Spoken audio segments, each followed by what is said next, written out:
होते रूप जुने, खेळ संपला म्हणून मिटले होते. कचऱ्याच्या त्या ढिगाऱ्यात मी अस्तित्व माझे शोधत होते. पण कल्पक हातांचा स्पर्श झाला आणि रंग अंगावर चढला.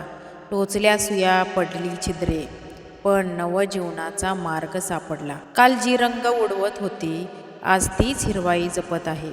टाकून दिलेल्या एका वस्तूतून आज एक नवी सृष्टी हसत आहे. मित्रांनो, मी या कवितेत या सुंदर प्लांटरचीच कहाणी सांगत होते. ज्या गोष्टींना आपण टाकावी समजतो, त्यांना आपल्या कल्पकतेने टिकाव आणि सुंदर कसं बनवायचं हे आपल्या हातात असतं. या पिचकारीने आज रंग उडवणं सोडलं असेल, पण आज ती एका रोपट्याला जीवन देत आहे. जेव्हा आपण एखाद्या गोष्टीकडे किंवा माणसाकडे पाहण्याचा दृष्टिकोन बदलतो, तेव्हा कचऱ्यातूनही असं सुंदर कल्पकतेचं फूल उमलतं.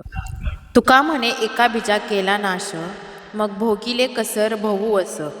संत तुकाराम महाराज या अभंगात म्हणतात की जेव्हा एक बीज स्वतःला मातीत गाडून घेतं, स्वतःचा आधीचा आकार नष्ट करतं, तेव्हाच त्यातून एक सुंदर फळ झाडाचा जन्म होतो.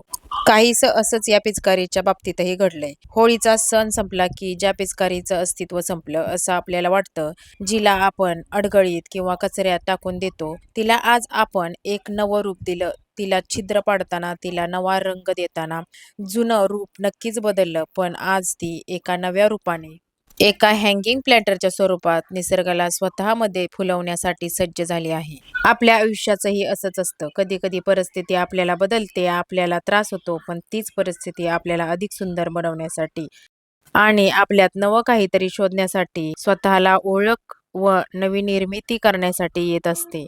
अस्तित्व कधीच संपत नाही, रूप बदलतं. तुमची आजची कठीण परिस्थिती उद्याच्या सुंदर भविष्याची सुरुवात असू शकते.